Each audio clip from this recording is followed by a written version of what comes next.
Friends, आज इस video में हम देखेंगे भारत के प्रधानमंत्री व मंत्रिपरिषद। तो स्टार्ट करते हैं इस वीडियो को। भारत के प्रधानमंत्री की नियुक्ति करने वाला कौन होता है? तो भारत के प्रधानमंत्री की नियुक्ति करता है राष्ट्रपति।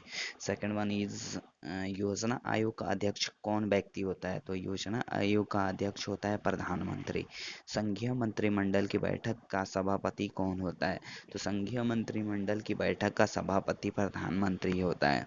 प्रधानमंत्री का कार्यकाल कितने वर्ष का होता है? तो प्रधानमंत्री का कार्यकाल 5 वर्ष का होता है। नेक्स्ट वन इज प्रधानमंत्री पद से त्याग पत्र देने वाले भारत के पहले प्रधानमंत्री थे। तो प्रधानमंत्री पद से त्याग पत्र रेजिग्नेशन देने वाले सबसे पहले प्रधानमंत्री मोरारजी देसाई जी थे। सबसे अधिक समय तक प्रधानमंत्री रहने वाले कौन व्यक्ति हैं? तो सबसे अधिक समय तक प्रधानमंत्री रहने वाले व्यक्ति हैं जवाहरलाल नेहरू। प्रधानमंत्री बनने के लिए न्यूनतम आयु क्या है? तो प्रधानमंत्री बनने के लिए न्यूनतम आयु सीमा है 25 वर्ष। संसदीय शासन प्रणाली सबसे पहले किस देश में लागू हुई थी? तो संसदीय शासन प्रणाली सबसे पहले ब्रिटेन में लागू हुई थी। भारतीय संविधान के अनुसार तथ्यात्मक संप्रभुता किस व्यक्ति में निहित होता है? तो प्रधानमंत्री में। भारतीय संविधान के अनुसार तथ्यात्मक संप्रभुता प्रधानमंत्री में निहित होता है। भारत के पहले प्रधानमंत्री कौन थे? तो ये भारत के पहले प्रधानमंत्री जवाहरलाल नेहरू थे।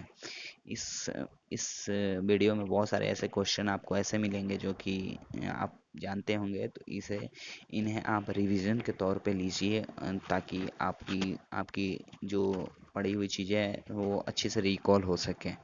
सो नेक्स्ट क्वेश्चन, कितने प्रधानमंत्रियों की मौत अपने पद पर रहते हुए हुई है? तो 3 प्रधानमंत्री ऐसे हुए हैं इंडिया में जिनकी मौत प्रधानमंत्री के पद पे रहते हुए हुई है।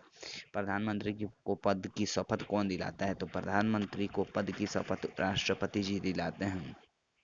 प्रधानमंत्री जिसने एक बार अपने पद से हटने के बाद दोबारा पद संभाला, तो ये इंदिरा गांधी थी, जिन्होंने एक बार अपने पद से हटने के बाद फिर दोबारा इन्होंने अपना पद संभाला था।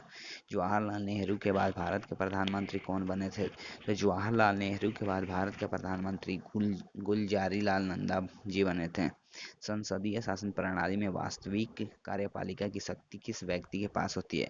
तो संसदीय शासन प्रणाली में वास्तविक कार्यपालिका की शक्ति प्रधानमंत्री के पास स्थित होती है। सबसे कम आयु में प्रधानमंत्री कौन बने थे? सबसे कम आयु में प्रधानमंत्री राजीव गांधी बने थे। सबसे कम आयु यानी कि 25 वर्ष में ही ये बन गए होंगे, 25 वर्ष के बाद ही बने होंगे इसका मतलब। लोकसभा में बहुमत दल का नेता कौन होता है? लोकसभा में बहुमत दल का नेता प्रधानमंत्री होता है। कौन से प्रधानमंत्री की नियुक्ति के वक्त वे किसी सदन के सदस्य नहीं थे? HD देवगौड़ा। वह प्रधानमंत्री जो एक भी दिन संसद नहीं गए, चौधरी चरण सिंह। यथार्थ कार्यपालिका के समस्त सत्ता जिसमें निहित होती है वह है मंत्रिपरिषद में। संघीय मंत्रिपरिषद के मंत्री किस लिए उत्तरदायी होता है? तो लोकसभा के लिए। किसी भी सदन का सदस्य बने बिना कोई व्यक्ति मंत्री पद पर कितने दिन तक रह सकता है?